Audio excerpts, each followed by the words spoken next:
आज हम एक ऐसे विषय पर बात करने वाले हैं जिसके बारे में बहुत कुछ कहा जाता है, बहुत कुछ लिखा जाता है, लेकिन बहुत कम लोग इसकी गहराई को समझ पाते हैं।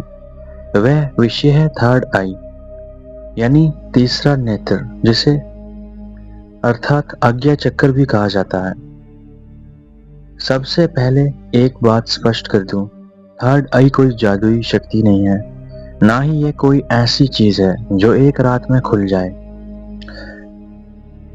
और अगले दिन आपको अलौकिक शक्तियां मिलने लगे। सनातन धर्म में, सनातन परंपरा में थर्ड आई का अर्थ है चेतना का विस्तार, विवेक का जागरण और स्वयं को गहराई से देखने की क्षमता। बहुत से लोग थर्ड आई को केवल रहस्यमय अनुभवों से जोड़ देते हैं, लेकिन प्राचीन ऋषियों ने इसे आत्मा जागरूकता का द्वार कहा था। जब मन शांत होता है, जब विचारों की शोर कम होता है, तब मनुष्य अपने भीतर के सत्य को सुनना शुरू करता है। यही यात्रा थर्ड आई की यात्रा है। यही यात्रा थर्ड आई की यात्रा कहलाई जाती है। सोचिए, दिन भर हमारा मन कितनी दिशाओं में भागता रहता है। कभी भविष्य की चिंता, कभी अतीत का पछतावा, कभी इच्छाएं, कभी भय। इस शोर में हम स्वयं को ही नहीं सुन पाते। इसलिए ऋषियों ने कहा था कि सबसे बड़ा ज्ञान बाहर नहीं, भीतर छिपा हुआ है। लेकिन प्रश्न यह है कि उस भीतर तक पहुंचा कि उससे लेकिन प्रश्न यह है कि उस भीतर तक पहुंचा कैसा जाए। अगर ज्ञान भीतर छुपा हुआ है तो उस तक कैसे पहुंचा जाए, यानी भीतर कैसे पहुंचा जा सकता है। यहीं से शुरू होती है वह साधना जिसे हम आज थर्ड आई एक्टिवेशन के नाम से जानते हैं, जिसके रिलेटेड यूट्यूब पे वीडियोस भी बहुत सारी लोगों ने शेयर किए हैं, बनाई हैं। तो सबसे पहली और सबसे महत्वपूर्ण विधि है अपने मन को देखना। हाँ, केवल देखना, बल्कि कुछ करना नहीं, सिर्फ देखना है, केवल देखना। जब आप अकेले बैठते हैं और अपनी आंखें बंद करते हैं तो क्या होता है, विचार आने लगते हैं। कभी किसी व्यक्ति की याद, कभी किसी घटना की स्मृति, कभी कोई कल्पना। अधिकतर लोग यही गलती कर बैठते हैं। वे विचारों को रोकने की कोशिश करते हैं। आपको रोकने की कोशिश नहीं करनी है, बल्कि देखते रहना है। लेकिन विचारों को रोकना ध्यान नहीं है, उन्हें देखना ध्यान है। आपने जो भी विचार आते हैं आने दो, आप बस देखते रहो। कल्पना कीजिए कि आप सड़क किनारे खड़े हैं और वहां गुजर रहे हैं। आप हर वाहन को कल्पना कीजिए, आप सड़क के किनारे खड़े हैं और वाहन गुजर रहे हैं। आप हर वाहन को रोकने नहीं जाते, आप केवल देखते हैं। उसी प्रकार विचारों को भी केवल देखना है। जब यह अभ्यास गहरा होने लगता है, तब मन धीरे धीरे शांत होने लगता है। और जब मन शांत होता है, तब चेतना की गहराइयां खुलनी शुरू हो जाती हैं। यानी जब मन शांत होने लगता है तो धीरे धीरे चेतना की जो गहराइयां हैं वो भी खुलना शुरू हो जाती हैं। यही थर्ड आई एक्टिवेशन की पहली सीढ़ी मानी जाती है।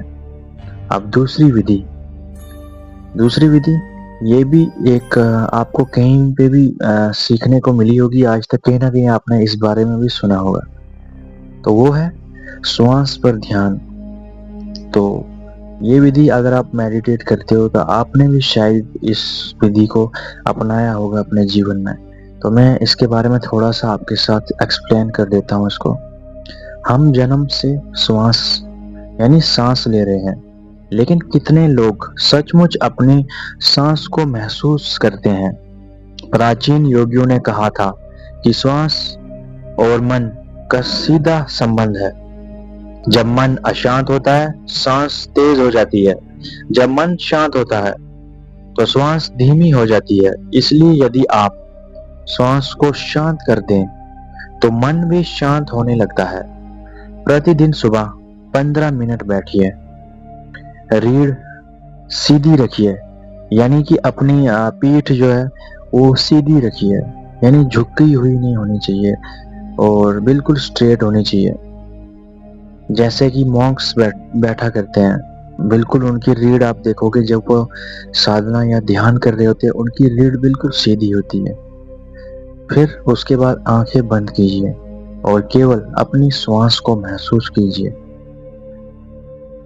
महसूस कीजिए श्वास भीतर जा रही है, श्वास बाहर आ रही है। बस इतना ही, कोई कल्पना नहीं, कोई जबरदस्ती भी नहीं। कुछ दिनों बाद आप पाएंगे आपके भीतर पहले जैसी बेचैनी नहीं रही। यहीं से भीतर की यात्रा शुरू होती है। मित्रों, थर्ड आई का संबंध केवल ध्यान से नहीं, जीवन शैली से भी है। यदि आपका जीवन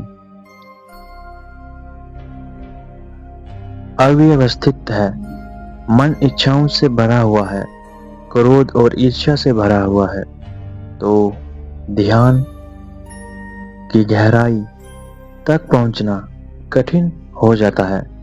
इसलिए ऋषियों ने शुद्ध जीवन पर इतना बल दिया। सत्य बोलना,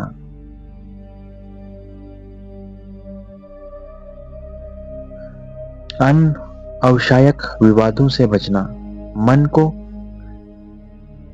नकारात्मकता से दूर रखना। इन बातों का थर्ड आई से क्या संबंध है?